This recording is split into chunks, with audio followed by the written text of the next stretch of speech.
नमस्कार, आप सभी का एक बार फिर से स्वागत है हमारे चैनल भक्ति ज्ञान में। आप सभी को नवरात्र की हार्दिक शुभकामनाएं। आशा करती हूँ माता रानी की कृपा आप सभी पर बनी रहेगी। नवरात्रि में माँ दुर्गा के अलग अलग 9 रूपों की पूजा की जाती है। माँ दुर्गा को प्रसन्न करने के लिए नवरात्रि के दिन सबसे अच्छे माने जाते हैं। नवरात्रि में श्री दुर्गा नवरात्रि व्रत कथा करने से आपको सभी 9 देवियों की कृपा प्राप्त होगी। इसलिए सुनते हैं नवरात्र की व्रत कथा। बृहस्पति जी बोले, हे ब्रह्मा जी, आप अत्यंत बुद्धिमान, सर्वशास्त्र और चारों वेदों को जानने में श्रेष्ठ हो। हे प्रभु, कृपा करके मेरा वचन सुनो। चैत्र, अश्विन, माघ और आषाढ़ मास के शुक्ल पक्ष में नवरात्र का व्रत और उत्सव क्यों किया जाता है? हे भगवान, इस व्रत का क्या फल है और इसको किस प्रकार करना चाहिए? और इससे पहले इस व्रत को किसने किया था? इसे विस्तार पूर्वक बताइए। बृहस्पति जी का ऐसा प्रश्न सुनकर ब्रह्मा जी ने कहा, हे बृहस्पति, प्राणियों का हित करने की इच्छा से तुमने बहुत ही अच्छा प्रश्न किया है। जो मनुष्य मनोरथ पूर्ण करने वाले दुर्गा महादेवी, सूर्य और नारायण को ध्यान करते हैं, वो मनुष्य धन्य है। यह नवरात्र व्रत संपूर्ण कामनाओं को पूर्ण करने वाला है। इसके करने से पुत्र चाहने वाले को पुत्र, धन चाहने वाले को धन, विद्या चाहने वाले को विद्या और सुख चाहने वाले को सुख मिल सकता है। इस व्रत को करने से रोगी मनुष्य का रोग दूर हो जाता है और कारागार में पड़ा हुआ मनुष्य बंधन से छूट जाता है। मनुष्य की तमाम विपत्तियां दूर हो जाती हैं और उसके घर में संपूर्ण संपत्तियां आकर उपस्थित हो जाती हैं। समस्त पापों को दूर करने वाले इस व्रत के करने से ऐसा कौन सा मनोरथ है जो सिद्ध नहीं हो सकता? यदि व्रत करने वाला मनुष्य सारे दिन का उपवास ना कर सके तो एक समय का भोजन करे और उस दिन अपने बंधु बांधवों सहित नवरात्र की व्रत कथा सुने। हे बृहस्पति, जिसने पहले इस व्रत को किया है उसका पवित्र इतिहास मैं तुम्हें सुनाता हूँ। तुम सावधान होकर सुनो। ब्रह्मा जी बोले, पीठत नाम के मनोहर नगर में एक ब्राह्मण रहा करता था। वो भगवती दुर्गा का बहुत बड़ा भक्त था। उसके यहाँ संपूर्ण सद्गुणों से युक्त, मानो जैसे ब्रह्मा की पहली रचना हो, ऐसी सुंदर सुमति नाम की एक कन्या पैदा हुई। वो कन्या सुमति अपने घर के बालकपन में अपनी सहेलियों के साथ क्रीड़ा करती हुई इस प्रकार बढ़ने लगी जैसे शुक्ल पक्ष में चंद्रमा की कली बढ़ती है। उसके पिता प्रतिदिन दुर्गा की पूजा और होम किया करते। उस समय वो भी नियम से वहां उपस्थित होती थी। एक दिन वो सुमति अपनी सखियों के साथ खेलने में लग गई और भगवती के पूजन में उपस्थित नहीं हुई। उसके पिता को पुत्री की ऐसी असावधानी देखकर बहुत क्रोध आया और उसने अपनी पुत्री से कहा, हे दुष्ट पुत्री, आज प्रभात से तुमने भगवती का पूजन नहीं किया। इस कारण मैं किसी कुष्ठी और किसी दरिद्र से तेरा विवाह करूंगा। पिता के इस प्रकार कुपित वचन सुनकर सुमति को बहुत दुख हुआ और वो अपने पिता से कहने लगी, हे पिताजी, मैं आपकी कन्या हूँ और मैं सब तरह से आपके अधीन हूँ। जैसी आपकी इच्छा हो वैसा मेरा विवाह कर सकते हो। होगा वही जो मेरे भाग्य में लिखा है। मेरा तो इस पर पूर्ण विश्वास है। मनुष्य ना जाने कितने मनोरथों का चिंतन करता है, पर होता तो वही है जो भाग्य में विधाता ने लिखा है। जो जैसा करता है उसको फल भी उसी के कर्म के अनुसार मिलता है, क्योंकि कर्म करना मनुष्य के अधीन है पर फल देना देवता के अधीन है। अपनी कन्या के ऐसे निर्भयता से कहे हुए वचन सुनकर उस ब्राह्मण को बहुत क्रोध आया। तब उसने अपनी कन्या का विवाह एक कुष्ठ रोगी के साथ कर दिया और अत्यंत क्रोधी होकर अपनी पुत्री से कहने लगा, जाओ अब अपने कर्म का फल भोगो। देखें केवल भाग्य के भरोसे रहकर तुम क्या कर पाती हो। इस प्रकार से कहे हुए पिता के कटु वचनों को सुनकर सुमति अपने मन में विचार करने लगी कि अहो, मेरा बड़ा दुर्भाग्य है जिससे मुझे ऐसा पति मिला। इस तरह अपने दुख का विचार करती हुई सुमति अपने पति के साथ वन में चली गई और भयानक वन में कुशायुक्त उस स्थान पर उन्होंने रात को बड़े कष्ट से व्यतीत किया। उस गरीब बालिका की ऐसी दशा देखकर माँ भगवती पूर्व पुण्य के प्रभाव से प्रकट होकर सुमति से कहने लगी, हे ब्राह्मणी, मैं तुम पर प्रसन्न हूँ। तुम जो चाहो वरदान मांग सकती हो।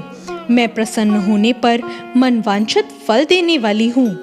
इस प्रकार माता भगवती दुर्गा का वचन सुनकर ब्राह्मणी ने कहा, आप कौन हैं जो मुझ पर प्रसन्न हुई हैं? मैं आदि शक्ति माँ भगवती हूँ। मैं ही ब्रह्मा, विद्या और सरस्वती हूँ। मैं प्रसन्न होने पर प्राणियों के दुखों को दूर करके उन्हें सुख प्रदान करती हूँ। हे ब्राह्मणी, मैं तुम पर तुम्हारे पूर्व जन्मों के पुण्यों के प्रभाव से प्रसन्न हूँ। तुम्हारे पूर्व जन्म का वृतांत सुनाती हूँ, ध्यान पूर्वक सुनो। तू पूर्व जन्म में निषाद यानी भील की स्त्री थी और बहुत ही पतिव्रता थी। एक दिन तेरे पति ने चोरी की और चोरी के कारण तुम दोनों को सिपाहियों ने पकड़ लिया और ले जाकर जेल खाने में बंद कर दिया। उन लोगों ने तेरे और तेरे पति को भोजन भी नहीं दिया। इस प्रकार नवरात्र के दिनों में तुमने कुछ नहीं खाया और ना ही जल पिया। इसलिए 9 दिनों तक नवरात्र का व्रत हो गया। हे ब्राह्मणी, उन दिनों में जो व्रत हुआ उस व्रत के प्रभाव से प्रसन्न होकर मैं तुम्हें मनोवांछित फल दे रही हूँ। तुम जो इच्छा है मांग सकती हो। इस प्रकार माँ दुर्गा के कहे वचन सुनकर वो ब्राह्मणी बोली, अगर आप मुझ पर प्रसन्न हैं तो हे दुर्गे, मैं आपको प्रणाम करती हूँ। कृपा करके मेरे पति का कोढ़ दूर कर दो। देवी ने कहा, उन दिनों में जो व्रत तुमने किया था उस व्रत के एक दिन के पुण्य से तुम अपने पति का कोढ़ दूर कर सकती हो।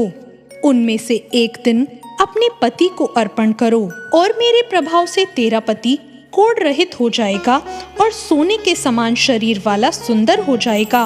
ब्रह्मा जी बोले। इस प्रकार देवी का वचन सुनकर वो ब्राह्मणी बहुत प्रसन्न हुई और पति को निरोग करने की इच्छा से उसने कहा, ठीक है। तब तक उसके पति का शरीर माँ भगवती की कृपा से कुष्ठहीन होकर अति कांति युक्त हो गया।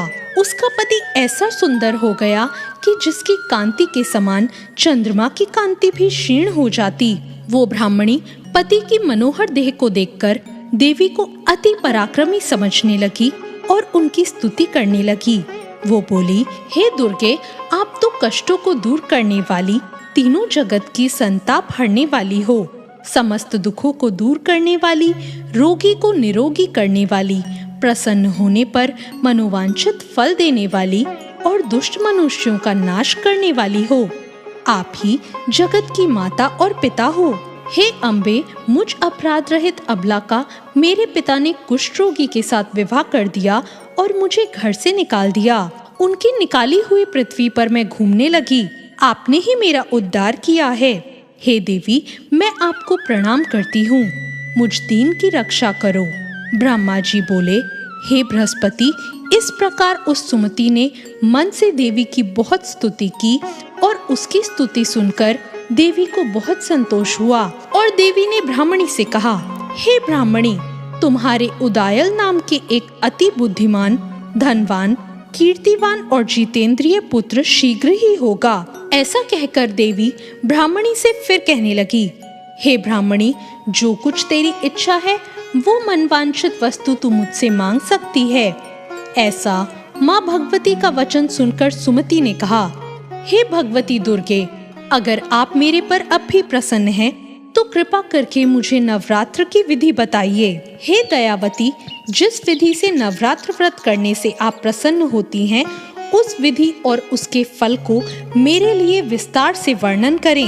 इस प्रकार ब्राह्मणी के वचन को सुनकर माँ दुर्गा ने कहा, हे ब्राह्मणी, मैं तुम्हारे लिए संपूर्ण पापों को दूर करने वाली नवरात्र व्रत की विधि को बताती हूँ, जिसको सुनने से तमाम पापों से छूटकर मोक्ष की प्राप्ति हो जाती है। अश्विन मास के शुक्ल पक्ष की प्रतिपदा से लेकर 9 दिनों तक विधि पूर्वक व्रत करें। यदि दिन भर व्रत ना कर सके तो एक समय का भोजन करें। पढ़े लिखे ब्राह्मणों से पूछकर घट स्थापना करें और वाटिका बनाकर उसको प्रतिदिन जल से सींचें। महाकाली, महालक्ष्मी और महासरस्वती की मूर्तियां बनाकर उसकी नित्य विधि से पूजा करें और पुष्पों से विधि पूर्वक अर्घ दें। बिजौरा के फूलों से अर्घ देने से रूप की प्राप्ति होती है। जायफल से कीर्ति, दाख से कार्य की सिद्धि होती है। आंवले से सुख, केले से भूषण की प्राप्ति होती है। इस प्रकार फलों से अर्घ देकर यथा विधि हवन करें। खांड, घी, गेहूं, शहद, जौ, तिल, बिंब, नारियल, दाख और कदम्ब से हवन करें। गेहूं से होम करने से लक्ष्मी की प्राप्ति होती है। खीर व चंपा के पुष्पों से धन की प्राप्ति और पत्तनों से तेज और सुख की प्राप्ति होती है। आंवले से कीर्ति और केले से पुत्र की प्राप्ति होती है। कमल से राज सम्मान और सुख संपत्ति की प्राप्ति होती है। व्रत करने वाला मनुष्य इस विधान से होम कर आचार्य को अत्यंत नम्रता के साथ प्रणाम करे और यज्ञ की सिद्धि के लिए उन्हें दक्षिणा दे। इस महाव्रत को पहले बताई हुई विधि के अनुसार जो करता है उसके सारे मनोरथ सिद्ध हो जाते हैं। इनमें कोई भी संशय नहीं है।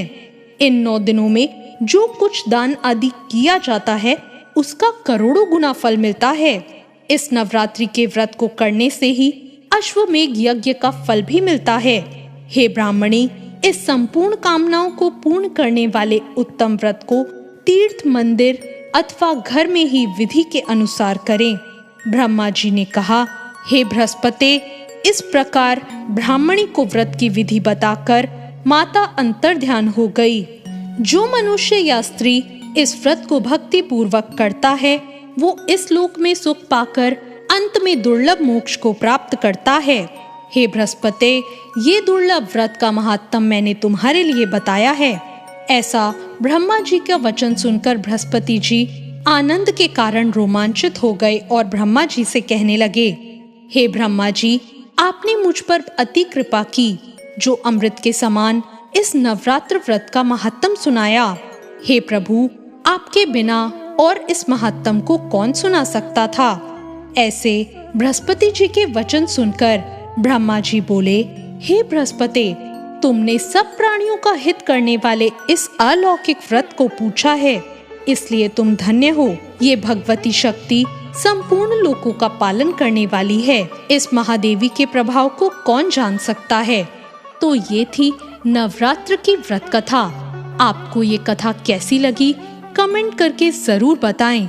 साथ ही मेरे चैनल भक्ति ज्ञान को सब्सक्राइब करना ना भूलें। धन्यवाद।